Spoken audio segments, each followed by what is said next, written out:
Eu recebi, já há algum tempo, mas agora de novo, né, de vocês, uma questão que me parece muito interessante, inclusive uma questão trabalhada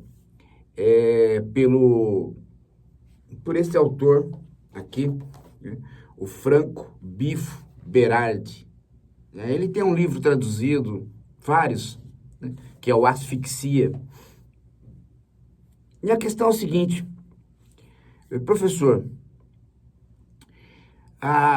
o conceito de alienação, a noção de alienação, ele continua alguma coisa válida, quer dizer, há alguma utilidade neste conceito dentro dos nossos quadros atuais, dentro da vida atual? Bem, eu creio que nós deveríamos prestar bem atenção nesta noção e o que aconteceu com ela. Porque o que aconteceu com ela nos dá o parâmetro da nossa vida atual, em termos gerais, mas também a nossa vida atual sob este governo que está aí e que transformou nossas vidas no inferno, né? O governo Bolsonaro. Vamos conversar sobre isso? Então vamos trabalhar. Só que antes do trabalho, um pedido para você dar o like no vídeo, para que você traga pessoas para o canal, fazendo a inscrição, e que os comentários sejam na parte fixa. Deu o like? Vamos lá? Vamos trabalhar? Então tá. Olha, veja o seguinte, há uma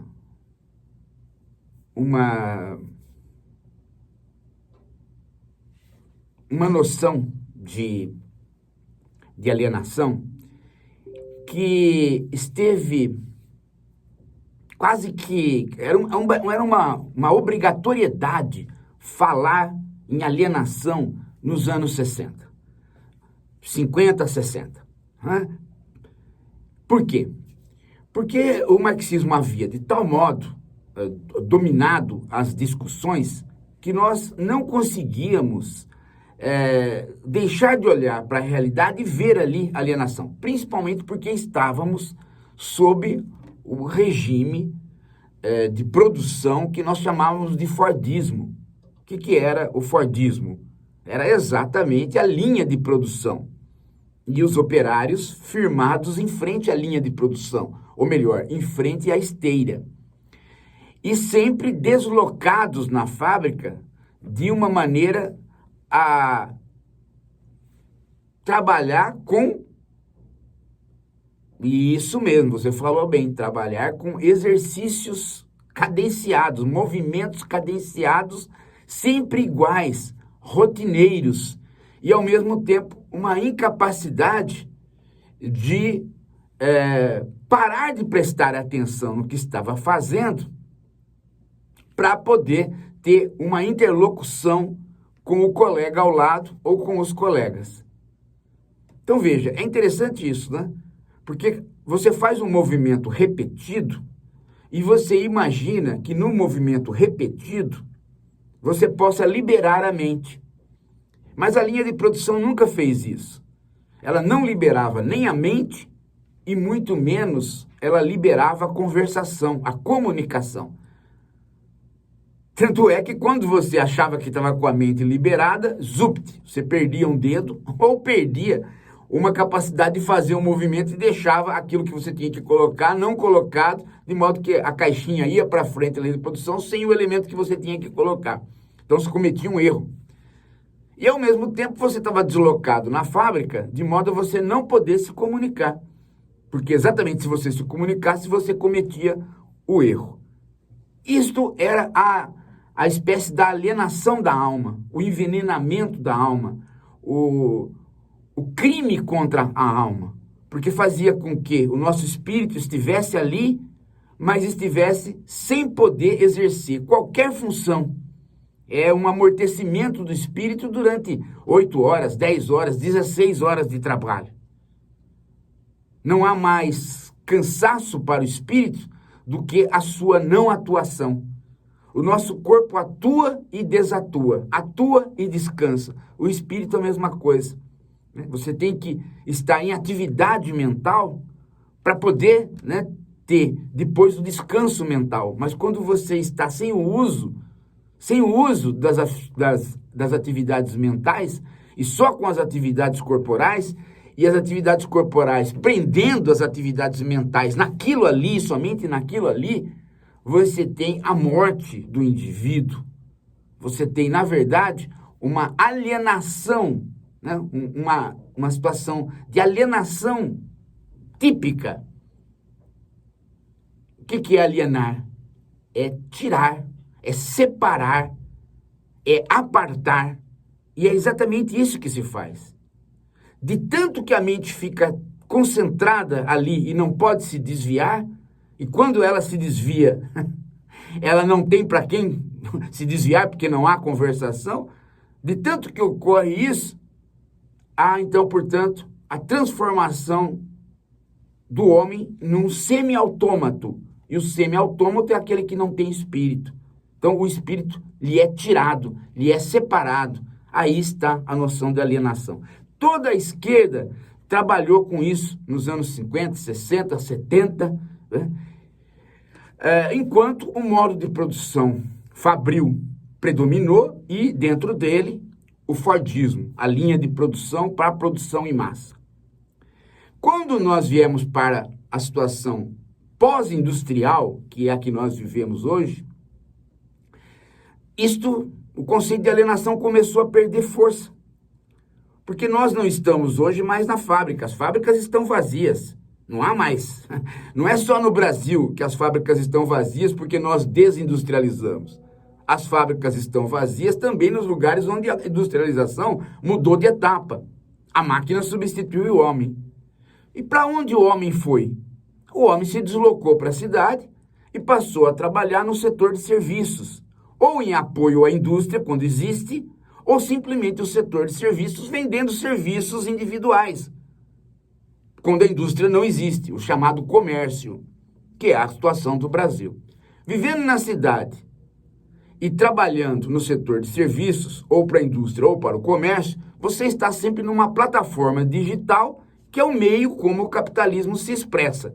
Se antes ele se expressava pelo Fordismo, hoje, no pós-Fordismo, nós temos aí, a internet predominando como sendo o nosso caminho para a produção, para o trabalho, para a vida do trabalho, que se tornou também a vida do lazer. Lazer e trabalho se unificaram na cidade a ponto de você não distinguir um do outro, o que também teve influências muito fortes na família. A idade adulta e a idade infantil também se confundem e ninguém sabe quem é adulto, quem é criança. Tanto é que os adultos ficaram tão mimimis quanto as crianças. E as crianças ficaram mais mimimis ainda, educados por adultos mimimis, Você encontra um pai de bermuda jogando videogame, você não sabe se ele é pai ou filho. Bem, fruto desta unificação. Vejam que nós poderíamos dizer alienação aí. É difícil, por quê? Porque nada foi separado. Ao contrário, agora as coisas estão unificadas. A vida está unificada com o trabalho está unificado com o saber, o trabalho e o saber estão unificados no lazer, e o lazer, o trabalho e o saber estão unificados na casa. Veja o sucesso do apartamento single e o sucesso do home office. Se você vai comprar um apartamento, é muito barato se ele tiver 4 quartos no centro da cidade. Agora, se ele for single, o preço vai lá em cima. As pessoas moram sozinhas, trabalham em home office, trabalham em casa, o lazer e o trabalho são juntos, Muitas vezes a atividade sexual também é junto com o trabalho e com o lazer através da internet, e você não tem absolutamente mais nenhuma separação, você não tem mais o alheamento. Portanto, o conceito de alienação paulatinamente começou a cair em desuso. Nos anos 90 e até pouco tempo, eu até brincava, o sujeito falava, estamos alienados. Eu dizia, só você, porque nós todos fomos desalienados. Não é interessante isso? Só que houve um probleminha aí. Qual? O conceito de alienação, lá na situação industrial e fordista, ele estava associado ao conceito de reificação. Ou muitos gostam de dizer coisificação. Eu prefiro reificação, de res, de coisa, mas a palavra reificação remete mais ao conceito, né? E menos à palavra comum coisificação. Então, prefiro manter reificação. Então, alienação era uma reificação. Por quê? Você separa o espírito do corpo, o homem se transforma em corpo, depois o homem imita tanto a máquina, ou a esteira, melhor dizendo, e não a máquina ainda, né, que ele vira uma coisa, ele é reificado. E aí todas as relações são reificadas, de modo que você chega até a amar alguém, mas ama como coisa. Daí toda a crítica, né, do movimento feminista, a coisificação da mulher, que eles falam como objetificação da mulher, e o movimento feminista, inclusive, entrou por uma via errada, né? Porque ao falar da objetificação da mulher e não entender como isso ocorre, passou a moralizar esta objetificação da mulher e aí passou a lutar contra a nudez, contra certas manifestações de cultura e descambou para um moralismo barato que hoje alimenta o identitarismo. Não estou falando todo o feminismo, mas algumas correntes que alimentaram o identitarismo, que por sua vez hoje, né, é a praga maior que nós enfrentamos na nossa sociedade em termos de desenvolvimento cultural. Até o Hélio Schwartzman, né, que não havia tocado nesse assunto, hoje na Folha de São Paulo veio a tocar nesse assunto do identitarismo como uma praga. Bem, mas voltemos. Tínhamos a alienação e, concomitantemente, como resultado dela, a reificação. Hoje não temos alienação, mas estranhamente a reificação está presente. Em outras palavras, o que aconteceu conosco, que nós continuamos ainda, né, num ambiente que, apesar de não ter mais a separação, nos mantém agora unificados, mas atuando como, de certo modo, coisinhas. Por que eu digo isso? Porque nós fizemos uma outra separação. Uma separação que nós não chamamos de alienação. E nem pode, porque estamos todos unificados na rede. Mas há na rede uma outra separação que nós fizemos quase que sem perceber. E agora estamos exatamente vivendo uma situação que eu chamo de semiocapitalismo, de semiótica, né? O capitalismo da simbologia, o capitalismo dos signos e dos símbolos. E este semiocapitalismo é o nome por aquilo que nós criamos, de uma nova separação, que não precisa ser chamada de alienação, mas que mantém uma nova reificação. Ou, como alguns querem dizer, né? Uma desrealização. Ou seja, a realidade é desfeita. Do que eu estou falando? Eu estou falando do fato de a rede, o capitalismo atual e o seu corolário, que é a rede da internet, nos obrigar a deixar de lado os nossos corpos. Tudo que nós fazemos é dentro do campo do não corporal. Vocês já repararam? Vocês já repararam que todas as nossas atividades secundarizam o corpo? Você fala, mas como? Tá cheio de imagens de corpos na internet fazendo o maior sucesso, inclusive tentando nos re-erotizar. Exato, tentando nos re-erotizar. Por quê? Porque não somos mais passíveis, né? Ou não temos mais a possibilidade de nos erotizarmos, porque estamos num lugar onde o corpo não está presente, onde o que está presente é o signo, o símbolo ou a imagem representando o corpo.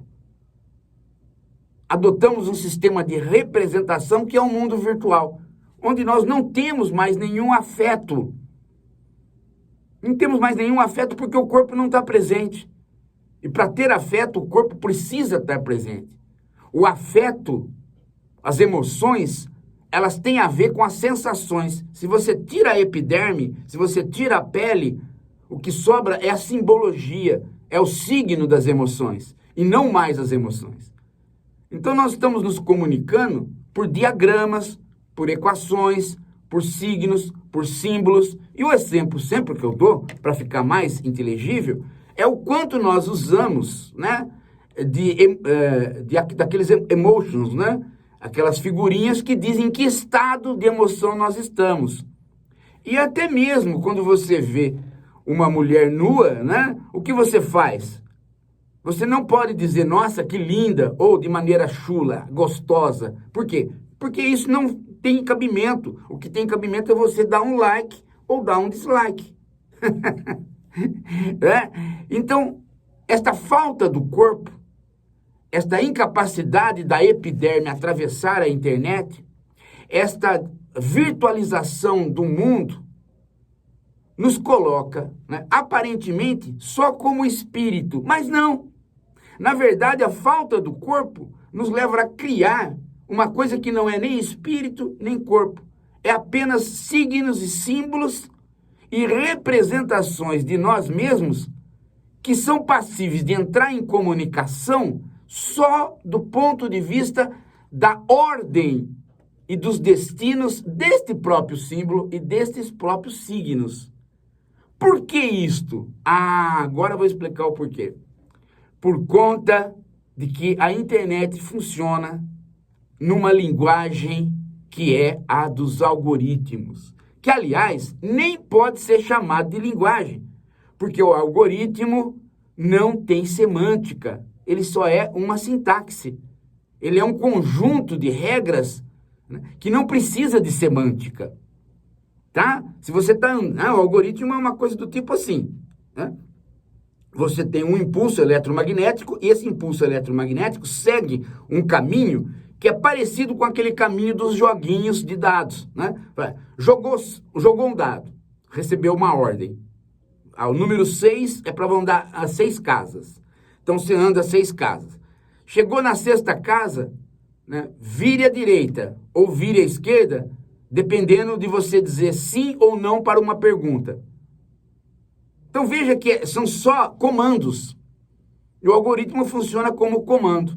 Não há necessidade de você interpretar nada. É sempre um comando.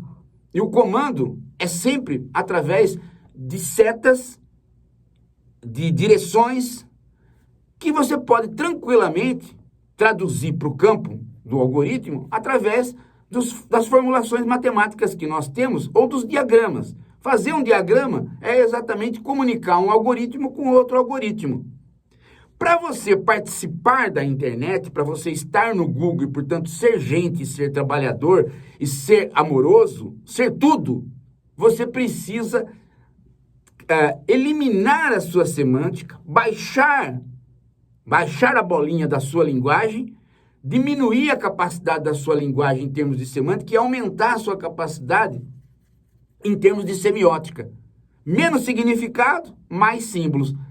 Entrou aí, você está apto para poder dar um passo para dentro da máquina e conviver com o algoritmo. O algoritmo requisita isso de você. Então, quando você entra e passa a se comunicar, você se transformou num semi-algoritmo, num ponto interno, né? Há uma grande subjetividade que nós chamamos de subjetividade maquínica, porque a subjetividade não é mais nem você, muito menos o algoritmo, é o conjunto, né? É a atuação sua enquanto um semi-algoritmo e o algoritmo. Esta nova subjetividade, que é uma subjetividade tipicamente de máquina, ela reificou você. Você é um pedaço dela, portanto você é um pedaço, né, de uma máquina e você é uma coisinha. Há uma reificação aí. E esta reificação faz com que você atue como algoritmo. De modo que sensações, amores, emoções, ira, tudo isso vai se tornando alguma coisa muito esdrúxula. E a própria semântica da internet começa a cobrar de você atitudes cada vez mais próximas do algoritmo. Em outras palavras, empurre a poesia e a literatura para fora. empurre a filosofia para fora e traga tudo que é matematizável para dentro. É assim que você se comunica. Ou seja, para se comunicar e para ampliar a comunicação, você paga um preço da comunicação se tornar mais pobre. Ora, você pode dizer, mas isso ainda nos traz grandes frutos. Por quê? Porque o general intellect, ou seja, o intelecto geral que nós produzimos na internet, fez a vacina. E faz muitas outras coisas coletivamente. É da troca de informações que nós produzimos tudo que temos. Sim, mas só que tudo que temos vai saindo com a nossa cara. Com a cara de coisa. Com a cara da atuação entre algoritmo e semi-algoritmo. Então nós estamos nos reificando de uma nova maneira. Para que isso aconteça, é preciso sempre que o volume de signos e símbolos aumente, para que o próprio algoritmo possa ter diagramas e mais diagramas e fazer mais coisas. E a parte semântica diminua, para que você possa fazer mais coisas mais rapidamente. Menos interpretação, mais ação direta. Os próprios meios de comunicação começam a adotar esse sistema.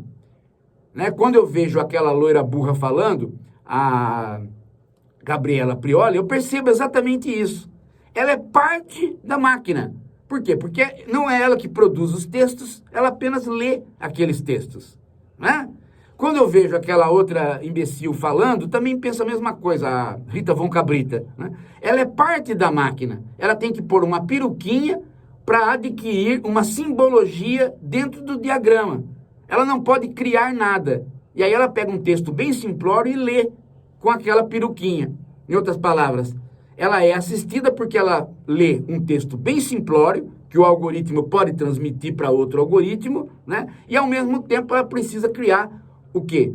Uma caricatura, um símbolozinho, um emotion, como se diz, que é propriamente ela.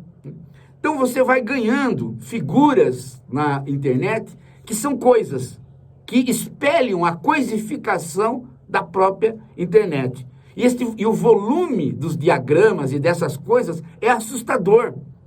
É assustador. O número de caricaturas que vão aparecendo na internet para falar para você coisas banais é assustador. Há muito mais canais falando de coisas banais do que canais falando de coisas que precisam de interpretação. Veja, portanto, que há aí uma nova etapa da nossa comunicabilidade, onde talvez a gente não possa falar de alienação, mas a gente tem que falar ainda de reificação. Nós, aparentemente, neste frenesi de produzir coisas, produzimos, na verdade, antes dela, um conjunto de volume semiótico assustador. Para tudo há símbolos, para tudo há signos, para tudo há diagramas, para tudo há equação. E quanto mais cresce isso, mais nós vamos nos transformando nestas próprias coisas. E perdendo com isso a capacidade dos afetos verdadeiros, a capacidade do amor e principalmente a capacidade de reflexão. Porque a reflexão vai por outro caminho. Ela não vai pelo caminho da equação, do diagrama e do script pré-montado. Ela vai pelo caminho do texto, da poesia, do tempo, da observação, do silêncio. A internet vai pelo tempo do barulho, pelo tempo do like, pelo tempo do sem tempo. Se eu fizer um vídeo e eu não pôr música e ficar gesticulando e falando, você não me assiste. Você precisa dos gestos. Porque o meu próprio corpo não chega mais a você. Chega sempre a imagem. A imagem é uma representação. Toda esse aparato deste novo capitalismo nos fez ficar muito parecidos com o elemento central do próprio capitalismo. Que é o quê? O dinheiro. O dinheiro se transformou num número e esse número aparece na conta de várias pessoas e transita em tempo real na internet. ele também pertence ao campo do símbolo, do signo, até porque ele não vale mais nada a não ser por ele mesmo. Ele virou completamente fiduciário. E você também virou completamente fiduciário. Ou seja, eu confio em você porque você está aí na internet e não pelo conhecimento que você tem. Você conseguiu fazer um canal, então eu confio em você. É como o dinheiro. Você conseguiu virar um número na minha conta, então eu confio que há dinheiro na minha conta. Todo esse processo, né, de fusão entre o homem e o dinheiro é mais um passo de reificação. O homem passou a imitar esta volatilidade do dinheiro. Bem, gente, é óbvio que num campo assim, conosco, um campo que está altamente reificado, é óbvio que nós tenhamos um presidente que represente tudo isso, porque Bolsonaro é a própria coisa, né? Ele é a própria reificação, ele é a própria pedaço de madeira não dilapidado, não talhado, ele é o próprio diamante bruto, embora você tentar lapidar, não vai ser diamante, vai ser apenas barro, terra, que por um momento brilha para te enganar. Como, aliás, a internet. Em algumas coisas que brilham, só te enganam. É isso. Deu like? Gostou do pedido do like após tudo isso? Viu como nós estamos presos? Dá o like, passa o vídeo para frente, chama inscritos. Olha como nós estamos presos à lógica, né, da quantidade, a lógica abstrata do dinheiro. Eu não pude terminar esse vídeo sem fazer o pedido, né, de ordem, que é a regra de fazer vídeos. Daqui a pouco a gente volta.